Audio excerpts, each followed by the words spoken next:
Hello guys, hello. This is for Aquarius. Welcome dito sa aking channel, Lauren 888 Aquarius. Alamin natin kung anong messages, vibration, gabay, energy para sa inyong lahat. General reading guys, so I hope na makuha mo yung energy dito. Okay, last week na tayo ng August 2025. Ang bilis na, diba? Okay, number 30, number 5. Meron ditong Aquarius na you're waiting. It's either are you pregnant, you're waiting for your delivery, maybe you want to be pregnant, you want to become pregnant, so naghihintay ka na kung kailan ka mabubuntis. Meron kang hinihintay na visa, meron kang hinihintay na kontrata, or kung ano man to, kasi this is the gate of the garden, this is the gate of the happiness, parang this is the gate of the celebration, success, prosperity, abundance, stability, balance, serenity, tranquility, and satisfaction. So, sa linggong ito, you're waiting. Okay? You're waiting kung kailan ito magbubukas. It's either you're waiting for a company or an institution na magbukas ng opportunities para sa'yo. But, you're waiting pero medyo impatient ka, so natatakot ka. Masyado kang natatakot sa kung ano yung mangyari, 'di ba? Parang takot ka, nag-aalala ka na baka yung hinihintay mo ay hindi dumating. OMG. Comment down below if you resonated, Aquarius.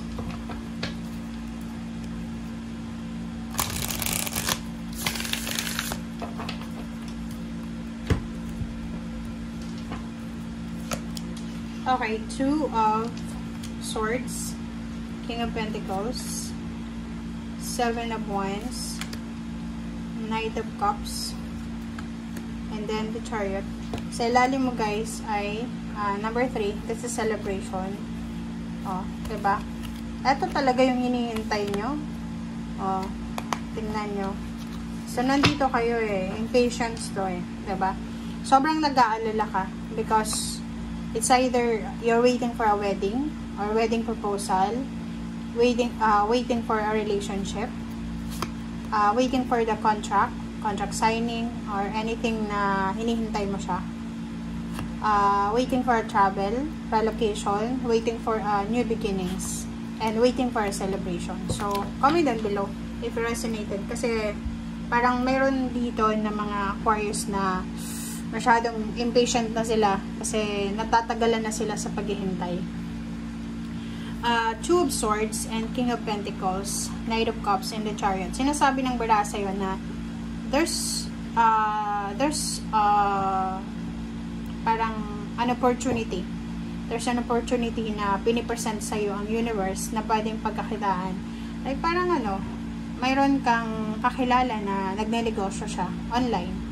And that person ay parang binibigyan ka ng idea na yun, pwede ka din kumita ng pera using your Facebook, using your social media accounts.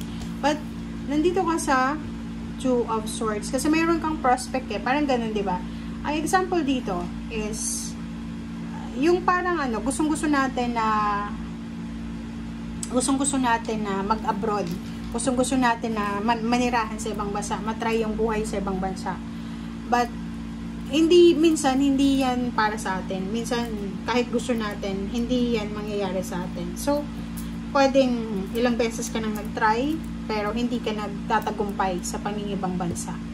Kasi mayroong nakalaan talaga sa'yo. Mayroong talagang nakadestiny sa'yo. Is either sa Pilipinas, sa probinsya, or sa kung saan pa man, na pwede mong pagkakitaan kahit hindi ka umalis ng bansa.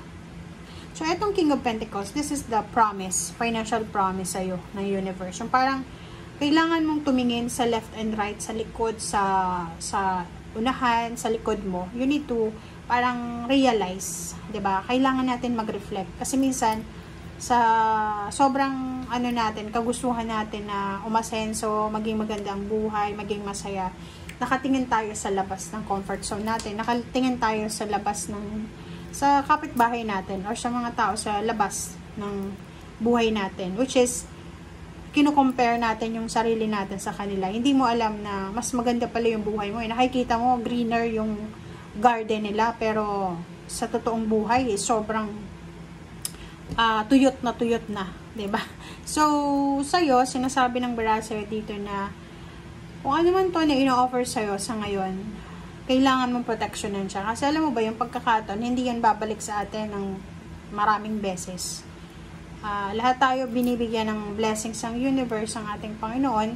So, we need to grab the blessings, the opportunity. Kasi minsan dadaan lang siya. Tapos pag hindi natin inaalagaan, pag hindi natin, tulad ng pera, pag pag nakatanggap tayo ng pera, tapos gastos lang tayo ng gastos, 'di ba? Makikita mo hindi ka makakapag-save ng pera kasi dadaan lang yan sa kamay mo. Pero pag yung iba na talagang aalagaan natin, even relationship, 'di ba? Kahit relationship, pag binabayaan natin yung relationship, mawawala din siya. Okay? Same with the money, same with everything here on earth.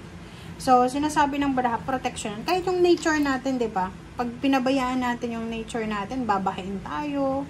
'Di ba? So, kailangan natin na maging aware sa kung ano yung kapaligiran natin. Are you single? Are you single because there's a love offer, a friendship, a collaboration offer from international. So, pwedeng may manliligaw sa'yo na foreigner or pwedeng merong magkakagusto sa'yo na taga-ibang lugar. So, sinasabi ng Baraha na you need to travel or this one, ang person na to ay kailangan niya mag-travel para magkita kayo. Yung iba din sa inyo, sinasabi ng Baraha na possible na may job offer sa'yo. Malayo siyang lugar. Pero hindi ito yung lugar na pangarap mo. Like, for example, nangangarap ka makapunta ng Amerika, ng Europa. Tapos yung mga offer sa'yo is Middle East. Ayaw mo sa Middle East kasi iniisip mo ang init sa Middle East, walang snow.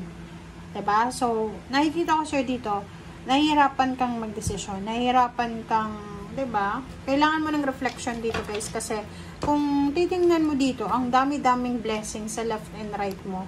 Masyado lang siguro tayong nakafocus sa isang direction.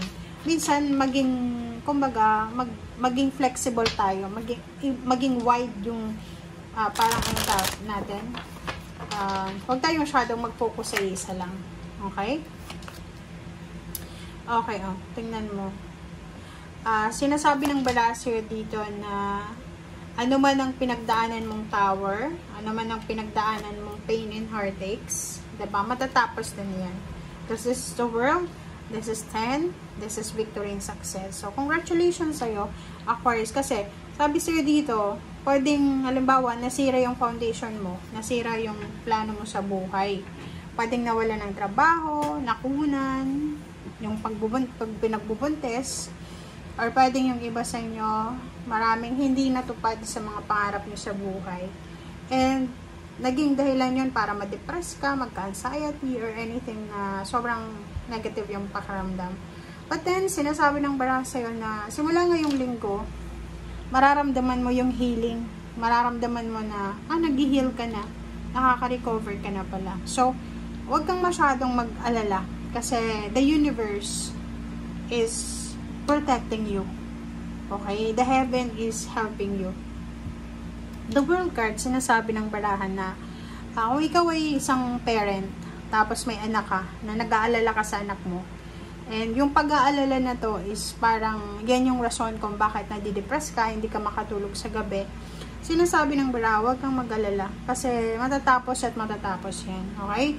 Huwag mo lang siyang sukuan. Halimbawa, may pasaway kang anak, tapos, instead na i-abandon natin sila kasi pasaway sila, na parang sasabihin natin, black sheep sila, why not na protection na natin sila against sa mga bad influencers. Diba? 6 of Wands, sinasabi ng Baraha na 6 months from now, so maybe February or kailan ba? March. Sinasabi ng Baraha na sobrang malaking tagumpay ang mahahawakan mo. It's either there's a wedding, pwedeng June or February, maybe sa birthday mo. Sinasabi ng Baraha na posibleng makakamit mo kung ano itong freedom, kung ano itong victory, success, recognition, awards, rewards, kung ano man ito na tagumpay na talagang pinoproblema mo sa kasalukuyan. So, be patient guys. Be patient and huwag tayo masyadong magmamadali. And yun, mag-isip tayo ng mag-isip.